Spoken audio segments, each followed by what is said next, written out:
So I was going into a little bit of a procrastinating mood after the pink dress. I'm a bit tired of making event dresses. Not like I made much. I only made one event dress, and before that is just a slightly dressier skirt, which is not even an event dress. I guess I can't say I'm burnt out from event dress, but I'm burnt out from swing era prep, I guess. Because my next plan for a dress is the 1920s dress, which is also up in question. I'm not so sure and not so keen, and just I'm not fixed on what I want to be able to do it right now. And I think 1940s shirt dress is quite recent in the wanting. So I'm also not sure if I want to do it right now because I don't know if the idea is solid or not. If it's solid, it's gonna be in this print.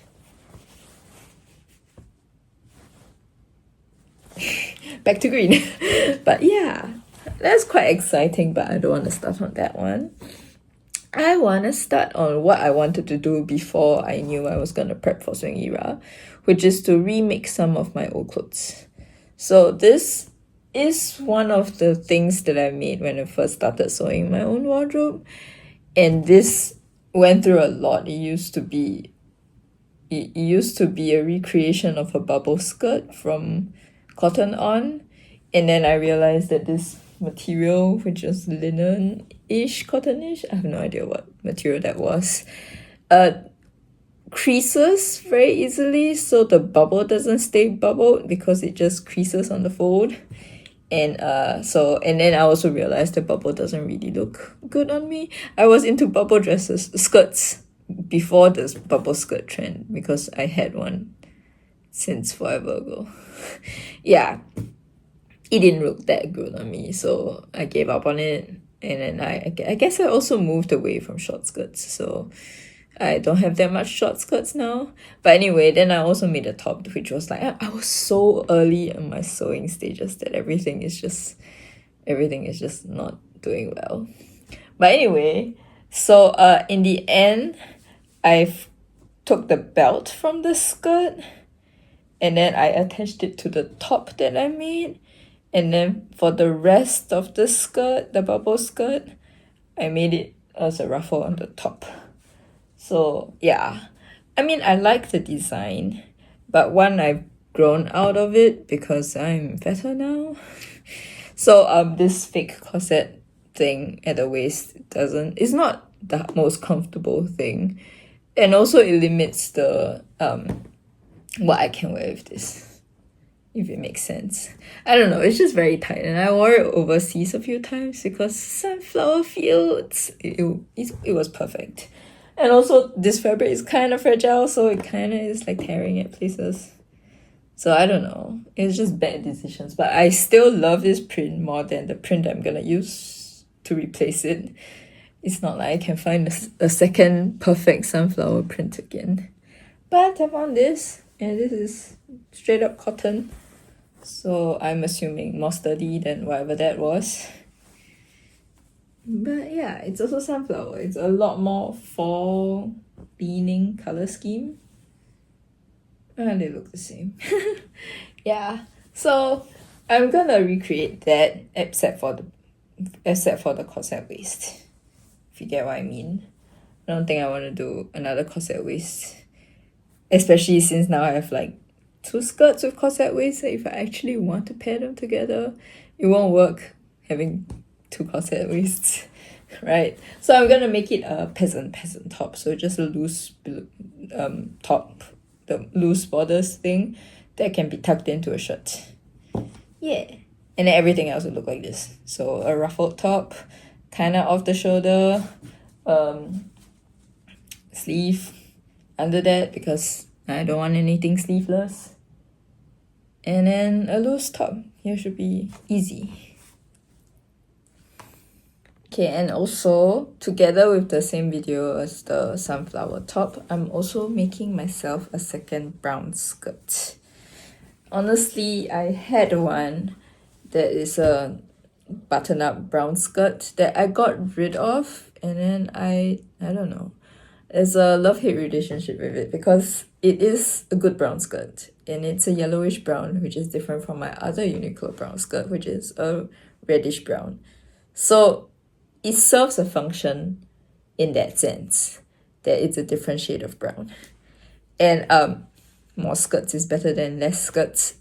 So I can work through my wardrobe without doing laundry for a longer time. Yeah. Also, now that I'm moving on to pattern tops, I need more solid skirts. AKA, I need to make myself more skirts. So the biggest problem with that skirt was that I couldn't iron it out properly. And I'm a florist, online florist, and my boss take pictures of me to put online to sell bouquets. And we had a customer wrote an email to the company and said, the model's skirt was wrinkled. It was very distracting. I wanted to see the flowers and not wrinkled skirts. We're like, what? And then I've been self-conscious ever since. And that skirt is so hard to iron. And never mind. So I bought new fabric. This fabric is so hard to photograph because it's I guess it looks quite accurate in video right now, I'm assuming. Because every time I try to take a picture of this to put inside my iPad just for documentary sake, it doesn't look that brown. It looks like orange in photo. So I guess it is correct now. I probably take a screenshot and then put this in my iPad. But yeah. So I deliberately wanted something that's not reddish brown. Or like chocolate brown. Yeah. Not chocolate brown. The other shade of brown. So I have variations, even though I think this is still too yellow for what I want. But it's pretty good already. I think I wanted this shade of brown. Khaki? Beige? There's too many shades of brown. I think I can own every shade of brown skirt and I'll still be quite happy. It'll go with everything. Yeah. So I mean, it matches. It'll just be a set. I've been making sets recently, huh? Yeah, but this one is just gonna be a very classic button-down skirt. Everything sounds very easy right now. Wait till I struggle. Bye. Okay, I'm kind of leading a very, very dangerous game here because I just cut my fabric, winging it. And I don't have a lot of fabric, so if I made a mistake here, I'm doomed. Try and solve it later maybe, but yeah. So the top is just rectangle. I'm still thinking if I want to cut a little triangle at the side or not. But usually you cut a triangle because you want your peasant blouse to go up and it becomes a shoulder seam kind of thing. But I want to make a off the shoulder top, so I think if I don't do that, it will be off the shoulder. So yes, not cutting. And the ruffles is also very plainly rectangle.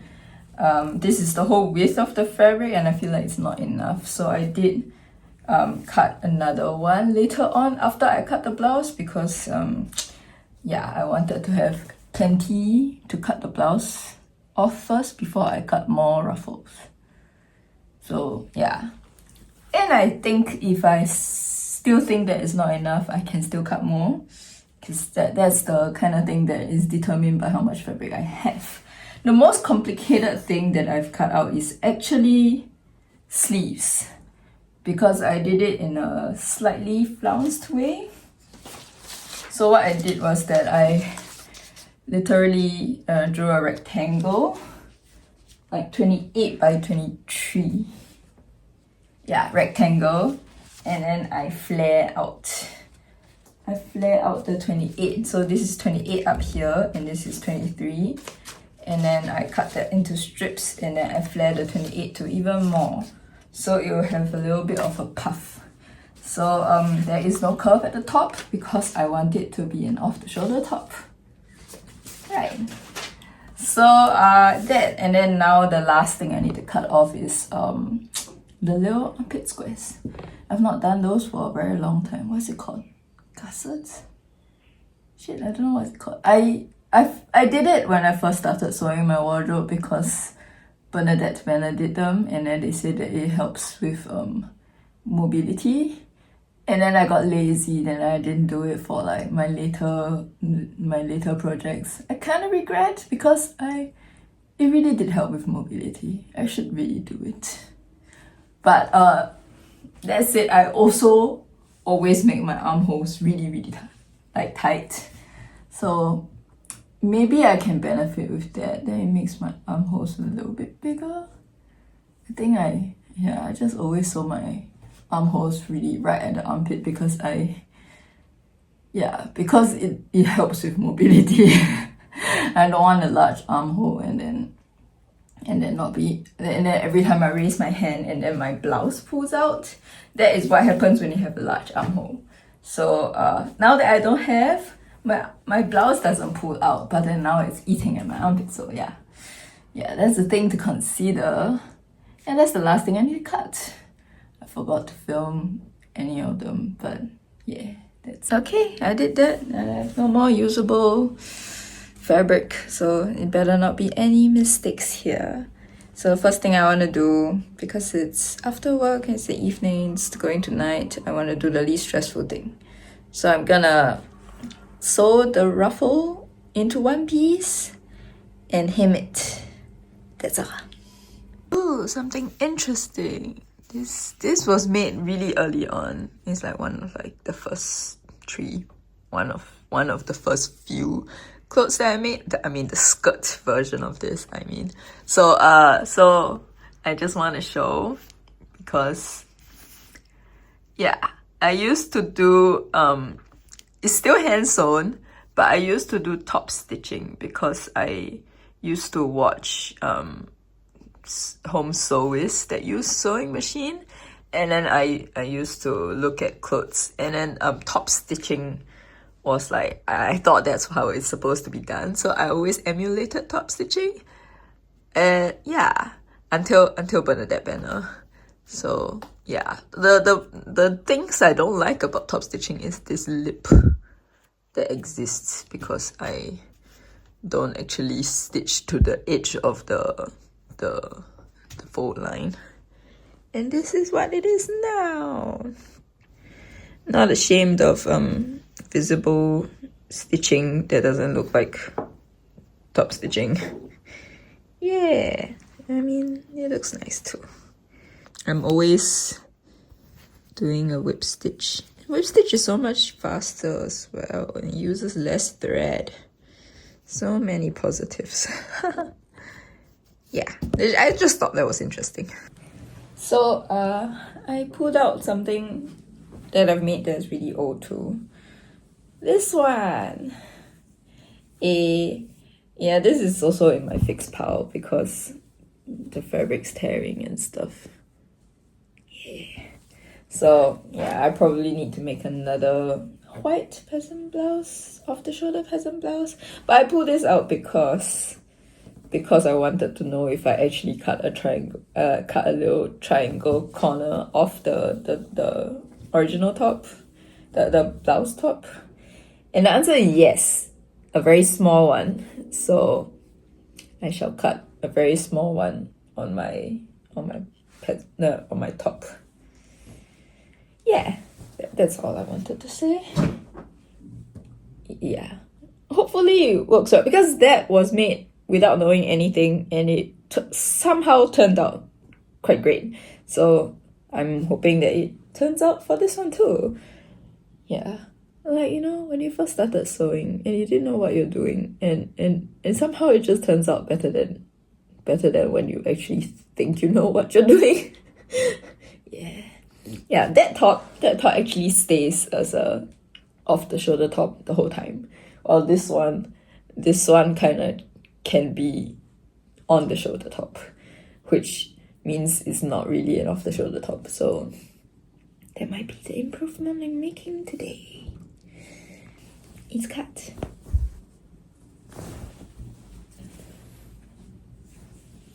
So yeah, just this unassuming thing. the first thing I want to sew today is the armpit square onto the little armpit thing. Yeah. Let's go. I've sewn the square pieces on. I don't want to tell you how many times I've redone this. It's like I haven't woken up. But yeah, I've done one side, so I have to do the other side. It's the armpit triangle. The whole thing is that if you fold this down, that's how you sew your sleeves too. Yeah. I shall try and show you how I did that in a French seam. It's a bit complicated. It's a bit messy. Yeah, but it's all in French seam. Yeah. So first you take the corner and then the corner of the square. For the square, I draw my seam allowance at exactly where I'm supposed to sew it, because I cannot sew it up like from the edge of the fabric. I have to sew it from the seam line, so the intersection between the two sections, because then you have to angle it, because it will end up being a diamond. So it needs to be sewn here, and then the rest is seam allowance. Yeah, so with that, I would sew it over at the bottom edge of the diagonal. So the right side's out. Yeah, the first square doesn't matter. And then I can't align the edge with the outer edge. It needs to be aligned with the sewing edge. So you end up being like this, just a little bit off because seam allowance. So I'm gonna sew this, making sure that, like, because it's a French seam, so I'm sewing the right sides out first, and then I'll sew the right sides in. So even here, I just need to take note that I need to start my stitches kind of like inside the blue line. Yeah, at the top. So not from the edge lah. It's just, the whole idea is just not to sew from the edge.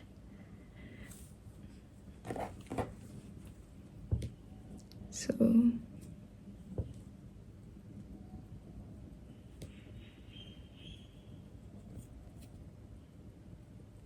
here.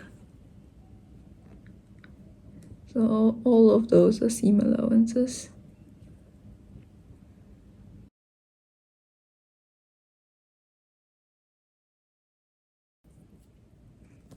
So here it's much clearer where you sew. So within the box. 1 line across.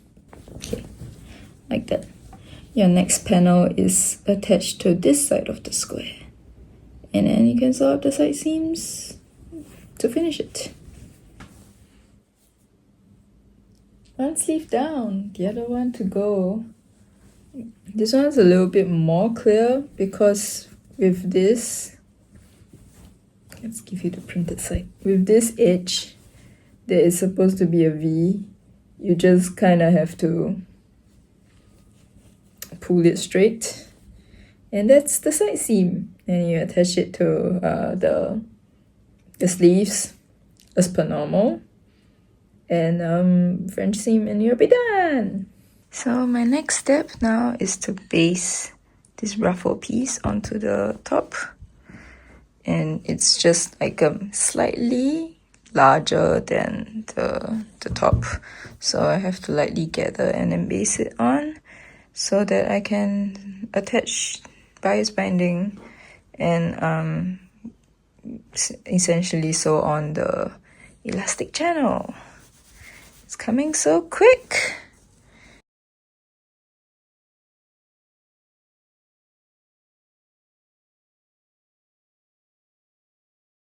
Before I finish everything and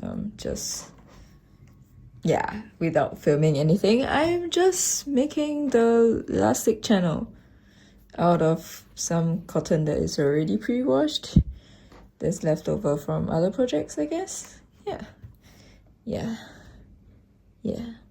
I could have finished this project on Sunday, but my brother planned the island hopping, so we went island hopping. So I'm doing it. Now is a Tuesday.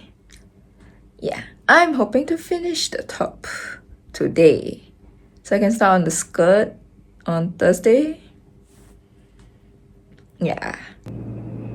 It's taking longer than expected. Just like every peasant top, it's very wide. I reached the end of just the top stitching. So I finished.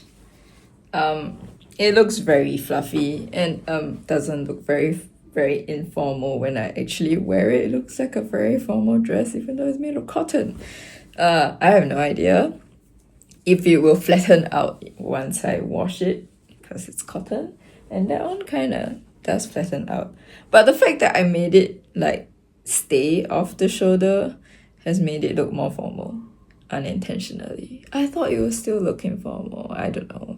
Maybe I can style it informally, but it looks like a formal dress that's made of cotton. So anyway, I added a tag. Please tell me what it says because I can't read cursive. I just know that it says, yes, I made it down there. So I decided to use that tag. It's totally visible. The stitching is totally visible, but then the ruffles will cover it. So I'm fine. With it. You'll see at the end. Now I'll start with the skirt. Oh yeah, I can't start with the skirt because the skirt is washing right now. The fabric is pre-washing right now. But yeah, I'll start with the skirt soon, then I'll wear them together. I'm not gonna wear it for you to see, but I can pin it on a mannequin to show you. I have to pin it on because it's an off-the-shoulder top and there's no shoulder for it to lay on. So yeah, you can get an idea. I put it beside my other brown skirt, my current second brown skirt, which is the chocolate brown one, which goes too because I love brown. But yeah, can you tell that it looks a little bit more like a formal evening dress kind of vibe, even though it's cotton? So since I'm waiting for the fabric to dry, I'm just gonna briefly talk about my plans for the skirt, because remember the green skirt that I made recently this year? When I made it, I was so happy with the length of it, but then I decided to cut it shorter, and then I regretted it afterwards. So the plan for this one is to use the exact same pattern for the skirt part, so it just doesn't have the high-waisted waistband. The waistband will be a simple rectangle, I think. But I'm gonna do a 4-piece 3/4 skirt and then have it buttoned at the front, keeping the exact length as the pattern that I've made that time. So in the construction should be super duper easy, and the fun part will be deciding which buttons to use. Which I can't exactly decide now. I do have a lot of options. Okay. So I thought that I would just skip through the whole piecing of the skirt because it's a normal skirt, but I did something different, so I'll just talk through it. Instead of the side seam pockets, I did the kind that is kind of exposed. It's just slightly different. I didn't film it. And then the other thing that I did was that I decided to do external seaming, so felling but from the outside. This kind of finishing is like jeans. Something I didn't expect about this fabric is that it's elastic, which is kind of scary for me, but I already bought the fabric. It's already in the color that I kind of want, so I'm not gonna give up on the fabric right now, but the fact that it's elastic is kind of scary to me. One, it might stretch, the other one, it didn't seem like it ironed well. And the whole reason I gave up on the previous skirt is that it didn't iron well. So I'm hoping at least it looks nice after ironing. I don't know. But yeah, elastic means it can stretch out. Means that, I don't know. But also the original pattern that I got, I made this skirt was for that corset belt, so it is bigger than my waist. So there are things that I would have to do to make this my waist again. So at least for the back seam, I'm gonna do darts. And then if I still needed the front seam, I'll do pleats. Yeah, but I'm not there yet. I'm just sewing here. This is how it looks like. So this is, you sew it right sides out, and then you have all these raw edges, and then you cut one of them, and then you fell this one down. Yeah, that's how you do this kind of seaming. Yeah, the pocket is just cutting the normal pocket shape minus the curve that you want, which you can decide yourself. And then when you attach the pocket to the front, you don't have to cut your front one with the pocket shape first. You just have to align this to the skirt and then sew it on and then cut out the little pocket shape. And then the back piece is just normal. You just also align it with the pockets, and then I do a French seam as per normal, how I would do other pockets. And then you just attach it to the other panel like nothing's wrong.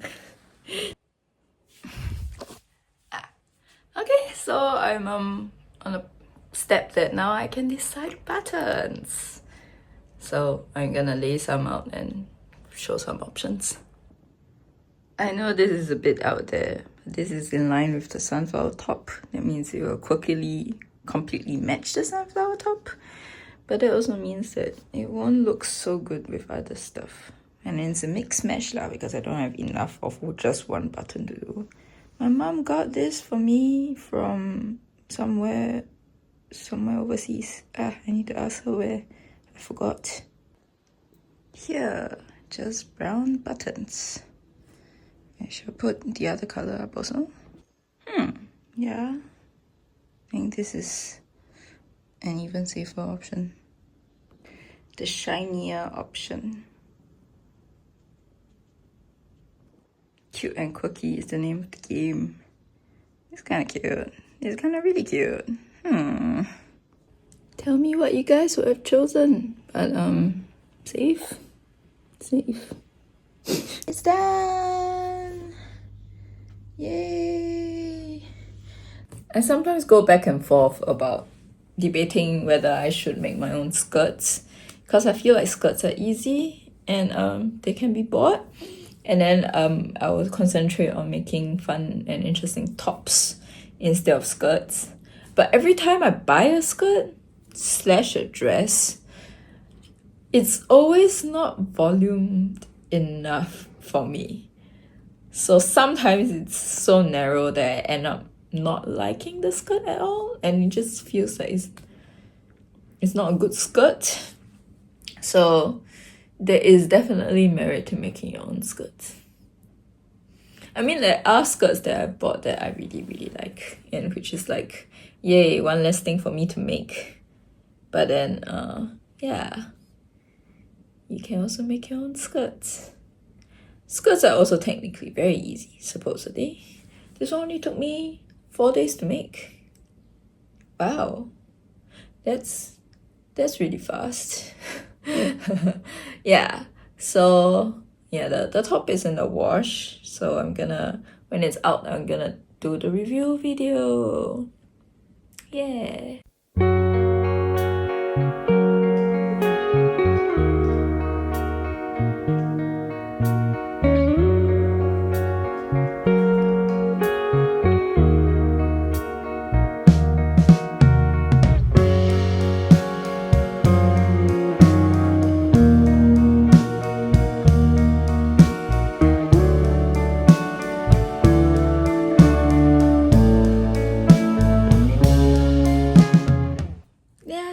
okay. I actually like it very much when I make my casual outfits.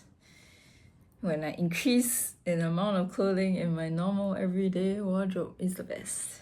I know that like nice pretty dresses usually get more views, but yeah, I'm happy this got done. I'm hoping that more of these will get done this year.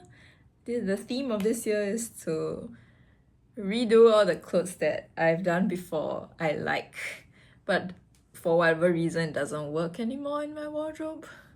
Like there are ones that I made are too small, ones that I made have holes, ones that I made even the Lolita dress. Spoiler alert, it's not doing very well because of the fabrics that I've chosen. They are not very sturdy. They don't last in the wash. In the past, every time after a wash, I'd be fixing it